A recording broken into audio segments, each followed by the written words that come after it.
Hey, what's going on, guys? So today we're talking about the best-selling cards under $5 at Left's Penny Stock Market Watch. We talked about this card last week. This will probably be the last week we see Ash Blossom and Joyous Springs under $5.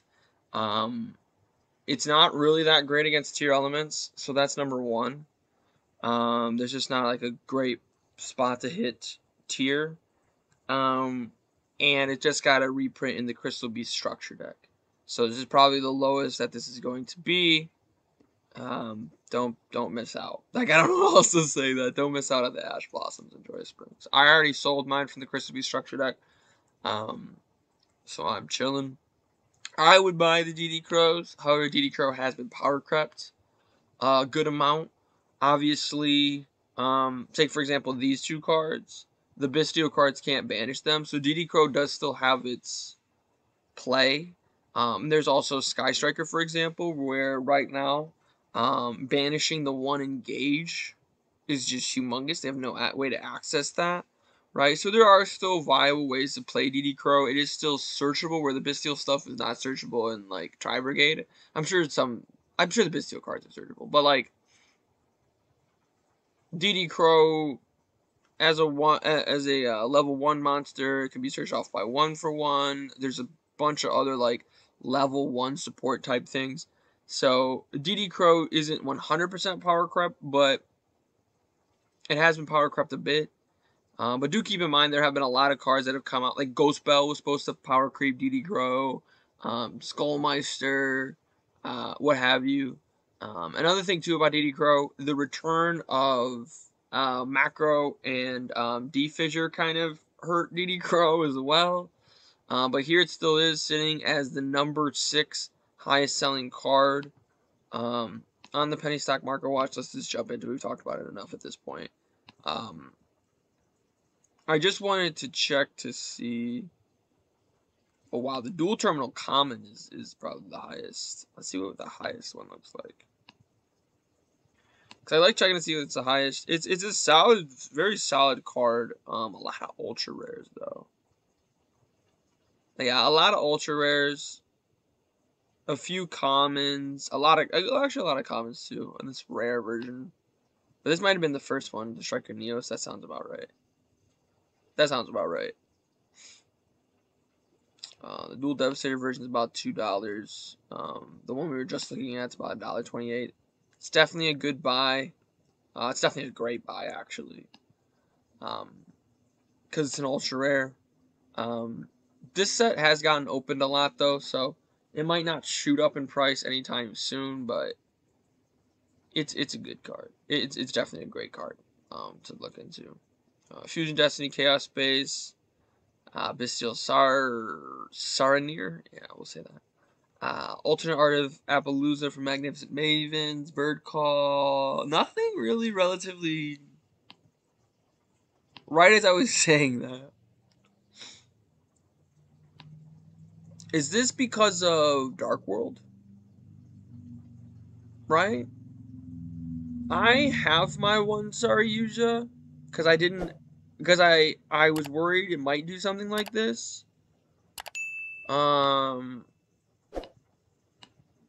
And the thing with Yugioh, it's always been, it is the Dark World structure deck. It's always been this kind of card of like, obviously, Boral Load, Boral Lend, Boral Sword, Access Code, Appaloosa are just better options. Even the Mech Knight Link 4 is a better option. But there are a lot of cards that say, you can draw 4 cards and then place 3 cards from your hand on the bottom of the deck. Not to mention, you can special summon a monster from your hand on top of that. Right? Like, the attack gain's not super relevant. And this card doesn't really do anything while it's on the board. Like, it does something when it's summoned and it can special summon. That's cool. 2800 attack isn't really that big. But I picked up this card when it was like $1, just like as a generic Link 4, and hopefully you guys did too. I didn't really see this coming. I forgot about the interaction of like, well, because Dark World can easily, with the danger cards and a lot of some of the new Dark World cards, Not even like the big level 8, but just like Dark World's got a lot of special summons. Dark World can easily do that, and Saryuja can clean that up really easily, and then also fix your hand. It's such a great card at fixing your hand. It is a fantastic card in and of itself.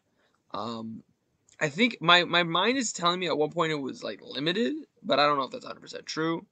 Right now, it's a $3 card. I don't think it's a good time to buy, unfortunately. I know I was just singing this card to high praises and all those different things. If you haven't picked up a copy already, I'm sorry. If you can find, I guess we could take a look at this.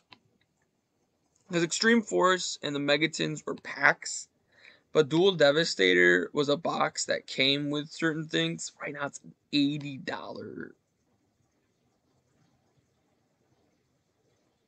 I don't know if this is going to be worth the $80 price point. I mean, you got Dweller, DD Crow, we were just talking about.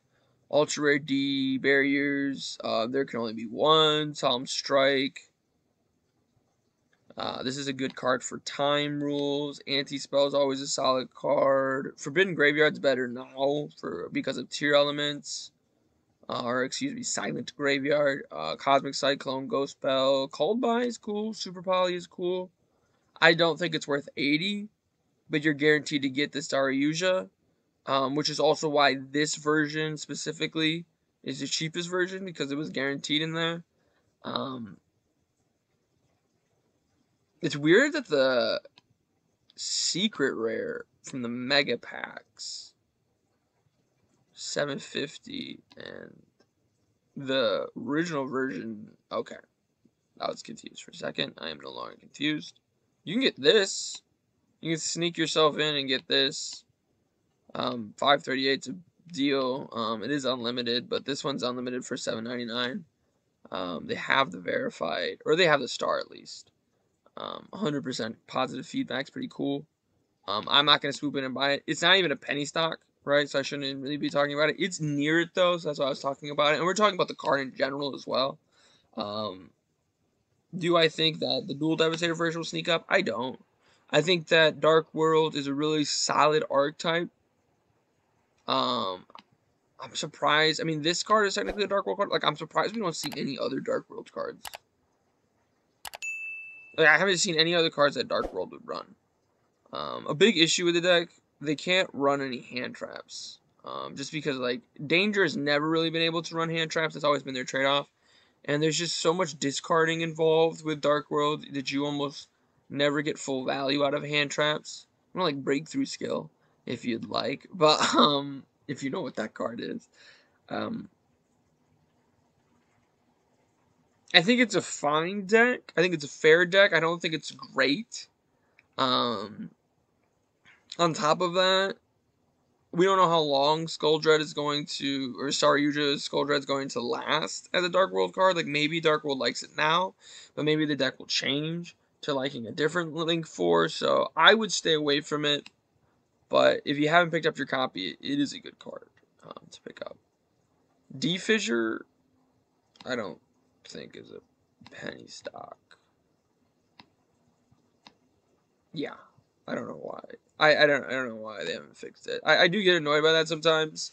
Only for this, I don't really care when I'm shopping, but for this thing specifically, like a part of me, especially because a lot of these have been duplicates, a part of me just wants to go to the second page because this is basically not a penny stock, and D-Fissure is not a penny stock. And a lot of these are just like the same. Hopefully, I think this card might be a good time to pick this. It might be a good time to pick this card up. This card's got, well, it's because it's got non-targeting removal that your opponent can't respond to. Is always going to be really good.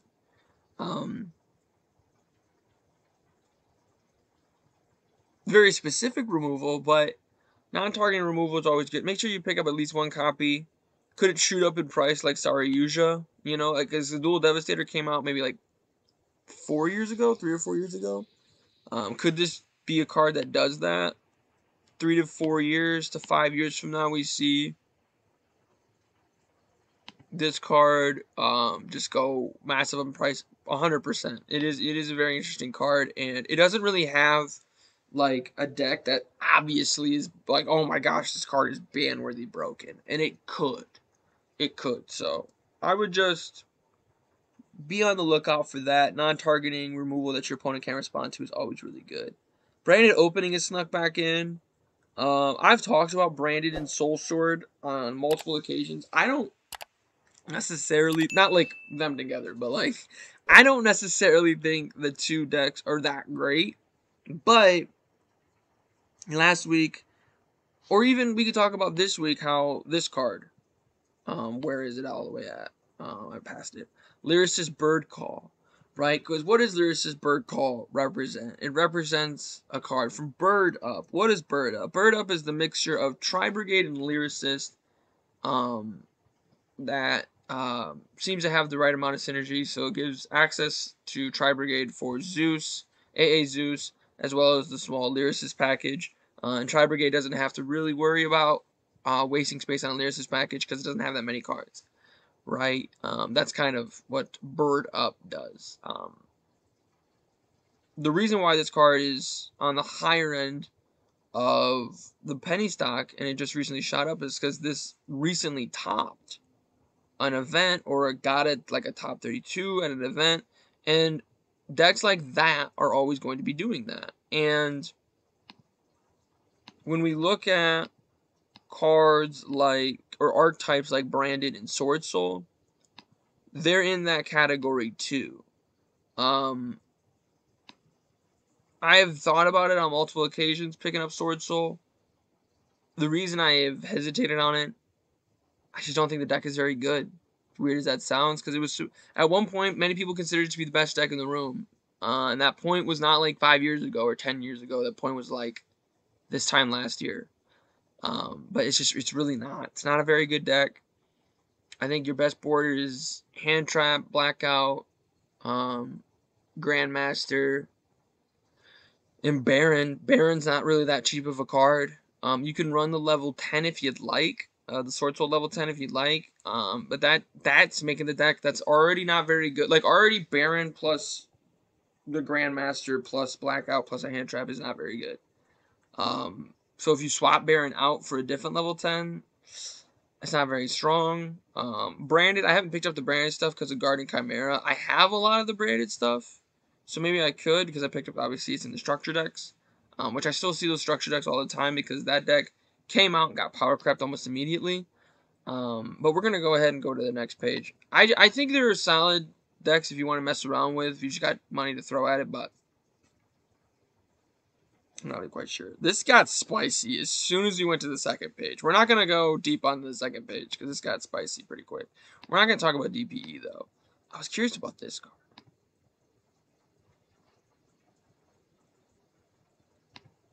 What I'm curious about is, what's the cheapest version? So there's only 6. I expected there to be more, so I scrolled down so far. So there's 3 commons. Right, we can see that. About 50 cents to $1. Then there are 2 ultra rares. Right?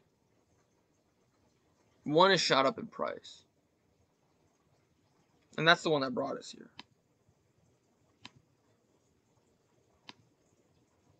And I'm just taking a look at this set real quick.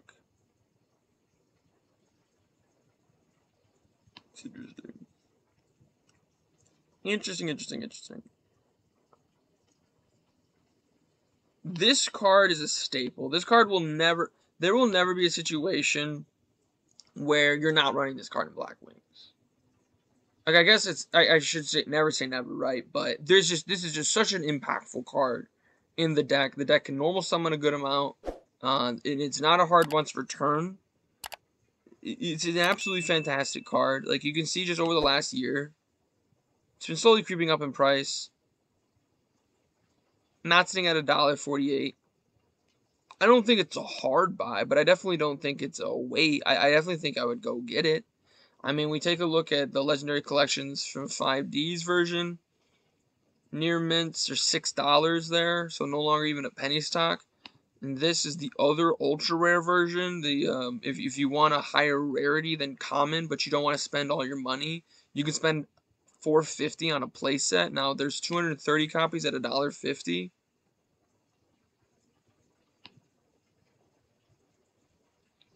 Go to the next page. We're almost already knocking on the door of $2.